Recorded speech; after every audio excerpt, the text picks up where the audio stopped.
A mentally ill woman begged police to leave her alone. But within minutes, officers were caught on Bodycam brutally attacking her in the middle of a quiet Australian street, even on her genitals. At times, they laugh. Go, please! Just please go! Please go! They kick her in her head. They stomp on her. One drags her by her hair. No! Oh. Let him go. Let him go. Oh, fuck. Let him go. Let him go.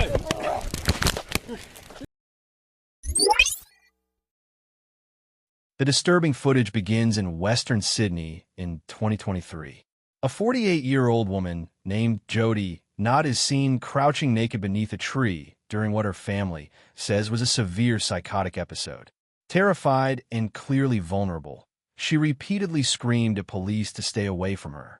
"I'm terrified of you people. Go away." But officers continued approaching her. Moments later, Jodi suddenly ran onto the road. Police chased after her. Then the situation turned violent. According to court findings and bodycam footage later released publicly, officers tackled Jodi to the ground before repeatedly kicking, stomping, dragging, and pepper spraying her. At one point, she was dragged across the rough road by her hair. Pepper spray was allegedly sprayed directly into wounds on her body. One officer could reportedly be heard yelling, "Get it in her eyes." Throughout the assault, Jodi screamed in fear and pain while begging God for help. The violence reportedly continued for nearly an hour. Later, a judge would describe the officer's actions as gratuitous cruelty. But the most disturbing revelations came afterward. Investigators later discovered messages allegedly sent by Senior Constable Nathan Black after the incident. In one message, he reportedly bragged about the attack. "We caved her." He also illegally shared bodycam footage from the incident with another officer. The case quickly sparked outrage across Australia, with many questioning why heavily armed officers responded to a vulnerable woman in mental crisis without trained mental health specialists present.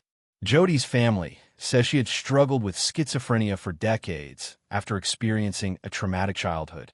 Just days before the incident, she had reportedly stopped taking medication following the death of her close friend and caregiver. To police, she became another arrest. But to her family, she was a human being who desperately needed help. 18 months later, Jodi Knott died from cancer. Her family fought to have the footage released publicly because they wanted the world to know her story and to remember her name. In 2024, both officers involved were sentenced to prison over the assault. But for Jodi's family, the damage had already been done. She had a face. She had a name. And her name was Jodi.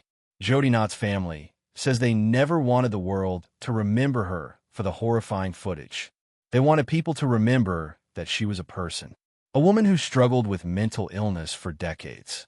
A woman who needed help, not brutality.